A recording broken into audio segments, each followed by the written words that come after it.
Écoute, l'émission Génération Grolle. Génération Grolle.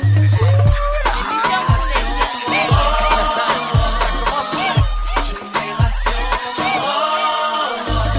You're not me, I'm not you, but you and I, together we are the Great Lake Generation. Let's build tomorrow.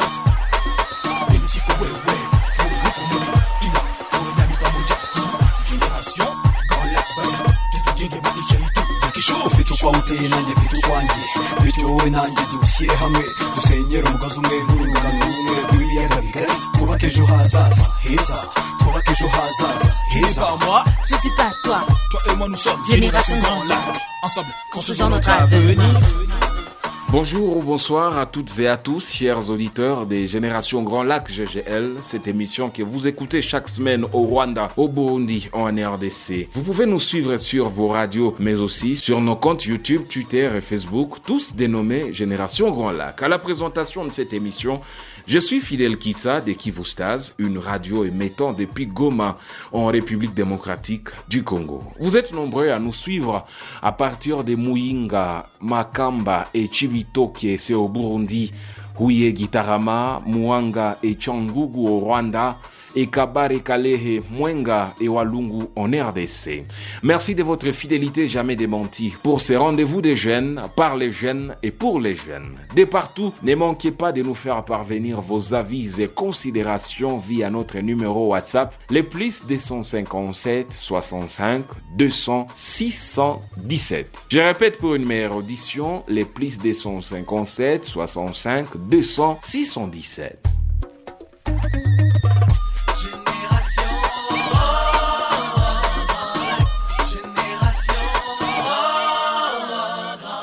Une fois de plus, bienvenue dans votre émission Génération Grand Lac GGL. Dans notre émission de la semaine passée, nous avions échangé autour des restrictions de la circulation de la population dans les Grands Lacs à la suite de l'insécurité qui prévaut à l'est de la RDC. Et ici, beaucoup d'entre vous ont déploré la mesure de la fermeture des frontières de la RDC avec ses voisins à 15 heures, ce qui affecte énormément les populations des part et d'autre de la frontière, que ce soit les élèves, les étudiants ou encore les commerçants. Sinon, si vous n'avez pas suivi cette émission, rendez-vous sur notre page Facebook ou notre chaîne YouTube, toutes dénommées Génération Grand Lac. Sinon, vous le savez, avec l'avènement de la COVID-19, nos pays ont mis en place des mesures préventives et des restrictions, ce qui a eu une incidence sur la circulation des personnes entre nos pays des Grands Lacs. Alors que la COVID-19 semble être derrière nous, y a-t-il toujours des contraintes autour de la circulation dans la sous-région depuis l'avènement du COVID-19? Quelles peuvent être les raisons ou encore les conséquences de ces restrictions? Nous parlerons de tout ceci dans les prochaines 15 minutes. Mais d'entrée de jeu, nous aimerions savoir comment les jeunes apprécient la manière dont est réglementée la circulation dans les Grands Lacs depuis la COVID-19. À cette question, écoutons d'abord ce qu'en pensent ces quelques jeunes de Kigali au Rwanda, rencontrés pour nous par notre confrère Gabriel Imani-Riho de la radio Isango Star de Kigali. Au Rwanda, on ne demande plus le test de Covid, mais au Congo, certaines personnes pour traverser, ils doivent payer le test de Covid. Alors je trouve pas ça bien parce que ça a diminué la fréquentation des gens pour traverser et aller dans d'autres pays. Il y a les Rwandais qui ont peur d'aller au Congo parce qu'au Congo, beaucoup de gens n'ont pas pris le vaccin, à force d'avoir peur de tomber malade. Alors traverser comme on faisait avant, ce n'est plus le cas. Avant, c'était bon en traversant, sert à l'identité malgré tout aujourd'hui. Ils ont, comme au Congo, ils demandent aussi le permis de séjour pour entrer au Congo. Même si tu ne travailles pas au Congo, comme Burundi, on demande le test de Covid et aussi on paie ça. Nous venons d'écouter des jeunes de Kigali. Direction maintenant Bujumbura, où notre consoeur Guylaine Joyce de la radio Bonesha FM s'est rendue pour nous au grand marché dit chez Sion. Sur place, il a rencontré quelques passagers qui s'apprêtaient à voyager vers la RDC. À son micro, il nous livre également leurs avis sur la manière dont est réglementée la circulation dans les Grands Lacs avec l'avènement de la COVID-19. On les écoute. Au Congo, au Rwanda et au Burundi, tous ces trois pays-là exigent le prix pour les cas de COVID-19. Mais avec le temps, au niveau du Congo et du Rwanda, on a supprimé ça. mais ça persiste encore au niveau du Burundi.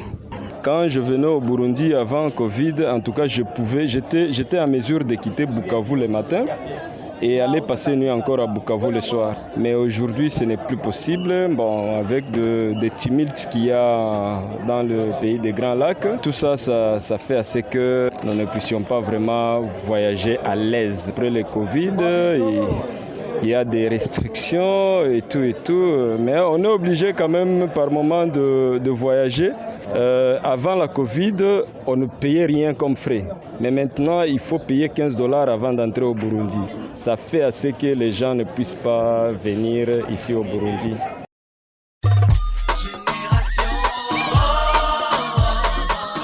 Génération Grand Lac, une émission produite avec le soutien de la coopération suisse et l'USAID. Nous venons là de suivre ces quelques jeunes de Kigali et des passagers de Bujumbura qui nous ont parlé de certaines restrictions qui existent dans la région à la suite de la Covid-19. On l'a suivi, beaucoup d'entre eux déplorent la persistance des frais pour les tests Covid-19. Pour nous rendre compte de certaines de ces restrictions évoquées ici, direction Bukavu en RDC, où notre confrère Corneille Mourola de Mama Radio a rencontré pour nous une dame qui s'apprêtait à se rendre à Bujumbura. Elle nous parle de son expérience de voyage de Bukavu vers Bujumbura en passant par le Rwanda. Vous noterez au passage que nous avons modifié sa voix car elle a requis l'anonymat. On l'écoute. Ce qui se passe ici, chers journalistes, c'est vraiment étrange. On ne sait plus comprendre. Figure-toi dans une seule région, pour certains pays, on paye Covid-19, pour d'autres, on ne paye pas. Moi, ça m'écoeure depuis un certain temps. Je suis en plein voyage. Mais je sais que ce sera la même chose sur laquelle je vais encore me confronter. Il y a très peu, je suis parti encore à Bujumbura. Et tout ce que j'ai rencontré, à la frontière de Gatumba, on exige aux gens de payer encore jusque-là la taxe Covid. Pendant que j'ai traversé la frontière Ruzizi, je n'ai rien payé. J'ai traversé Bugarama, je n'ai rien payé non plus. Maintenant, pourquoi c'est seulement les Burundis qui exigent jusque-là de l'argent? C'est de l'arnaque. Tout le monde veut encore s'enrichir derrière les autres. En tout cas, ça me fait très mal. Qu'est-ce qu'il faudra encore faire de plus? Nous demandons seulement aux autorités d'harmoniser, parce que cette question commence à faire plus mal. Je m'imagine celui qui voudra voyager n'a pas suffisamment de l'argent. Ça signifie que le voyage aujourd'hui dans la région des Grands Lacs est réservé uniquement à ceux-là qui ont de l'argent. En tout cas, ça me fait très mal. Mais c'est quoi Génération Grand Lac? Mais c'est tout simplement un rendez-vous des jeunes du Rwanda, du Burundi, de la RDC qui échangent autour des questions qui concernent leur région. Et cela se passe via les radios RNDT d'Uvira, Mama Radio de Bukavu, Radio Kivu Star de Goma, Radio Isango Star de Kigali et la Radio Bonesha FM de Bujumbura. Vous êtes toujours à l'écoute de l'émission Génération Grand Lac que vous écoutez depuis Bujumbura, Kigali, Goma, Bukavu et Uvira via vos radios. Vous pouvez également nous suivre sur notre page Facebook et notre chaîne YouTube, toutes dénommées Génération Grand Lac. Nous venions là de suivre une dame de Bukavu qui s'apprêtait à voyager vers Bujumbura et qui déplorait le fait qu'au Burundi, tous les voyageurs doivent toujours payer la taxe Covid-19, ce qui n'est pas le cas dans tous les pays. Du coup, on peut se poser la question de savoir pourquoi, contrairement aux autres pays, les Burundis continuent à faire payer cette fameuse taxe Covid-19. Pour répondre à cette question, direction Bujumbura au Burundi encore une fois, pour écouter Dr Liliane Kenguruse, la directrice par intérim du Centre des opérations d'urgence des santé publique, COUSP en sigle, au micro de notre consoeur Joyce Guylaine Imanishimwe de la radio Bonesha FM. Elle nous explique pourquoi les Burundis continuent à exiger les paiements des frais Covid-19 à ces frontières. On continue d'exiger un paiement pour le Covid-19 parce que tous les gens pour lesquels on fait le test et tous les cas positifs qu'on trouve, leur traitement est gratuit et aussi pour ceux qu'on dépiste, le dépistage est gratuit. Alors que tous ces médicaments qu'on utilise, tous ces intrants de dépistage qu'on utilise coûtent très cher. Vous savez, avec la Covid, chaque pays a sa politique de lutter contre la Covid. Il y a les pays qui ont adopté que si une personne est vaccinée, on ne fait pas le test. Mais ici au Burundi, nous savons que même une personne qui est vaccinée contre la COVID-19, il peut propager la maladie. Donc, on a jugé bon que même si une personne est vaccinée, comme il peut contracter la maladie, il faut faire nécessairement le test à l'entrée. Et je pense que les efforts en ce sens ont été menés parce que vous savez qu'avant, on exigeait le test même à la sortie, on exigeait le test du lieu où on quittait, mais actuellement, on a allégé, on exige que le test donc au point d'entrée pour que la personne qui entre ne contribue pas à la propagation de la maladie dans la population. Nous venons là de suivre Dr Liliane Kenkurutse, qui est directrice par intérim du Centre des opérations d'urgence de santé publique, COUSP en sigle, qui nous expliquait pourquoi le Burundi continue à exiger les paiements des frais Covid-19 à ses frontières, contrairement aux autres pays de la région. Terminons cette émission en nous rendant du côté d'Uvira pour écouter M. Patient Mirouo, qui est expert en relations internationales. Au micro de notre consoeur Sifa Mouniaka Angel de la RNDT, il analyse pour nous la persistance des restrictions liées au Covid-19 dans notre région, les conséquences de cette situation et enfin, il propose des solutions pour garantir la libre circulation dans les grands lacs malgré la présence de la Covid-19. On l'écoute. Nous rendons compte que ces mesures, bien qu'elles soient là, elles ont été prises par l'État pour protéger la population, mais d'un autre côté, elles ne facilitent pas vraiment la circulation de la population telle que prévue dans la constitution de nos différents pays. La première conséquence, c'est l'appauvrissement de la population. Vous savez, les autres disent que le temps, c'est de l'argent. Des fois, j'ai quitté dans mon boulot et je me rendais à Bujumbura même à 15h, 16h. À 17h, j'étais déjà de retour. Mais actuellement, je ne peux plus le faire. Parce que pour traverser au Burundi, vous ne pouvez pas faire moins de 30 minutes à la frontière en train d'attendre le résultat de Covid-19. Alors, si vous hasardez de traverser à 16h, c'est-à-dire que vous ne pouvez plus rentrer en RDC le même jour.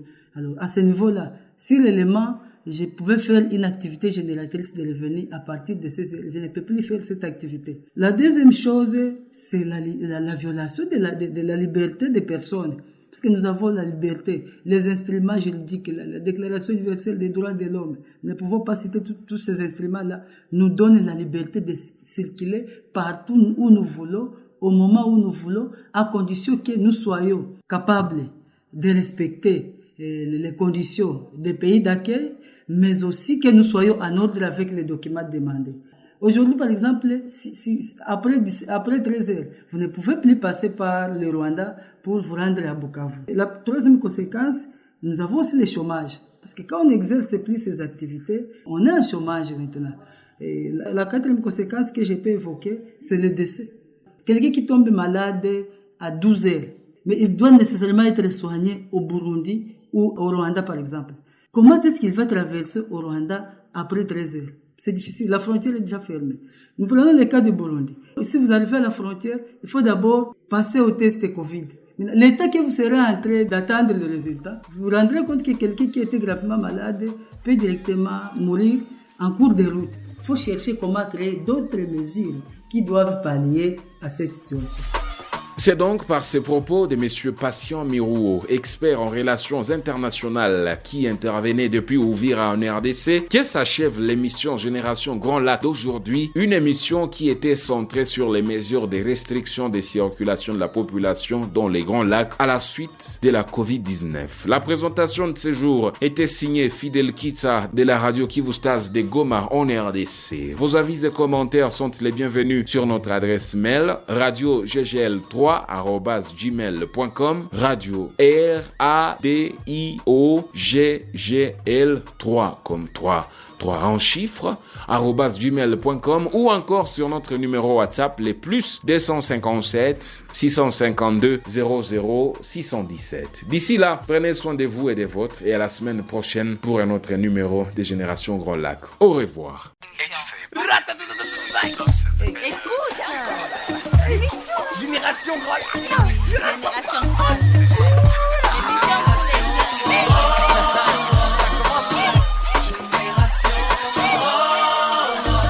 You are not me, I'm not you. You and I, together we are the great Great Lake Generation. Let's build tomorrow.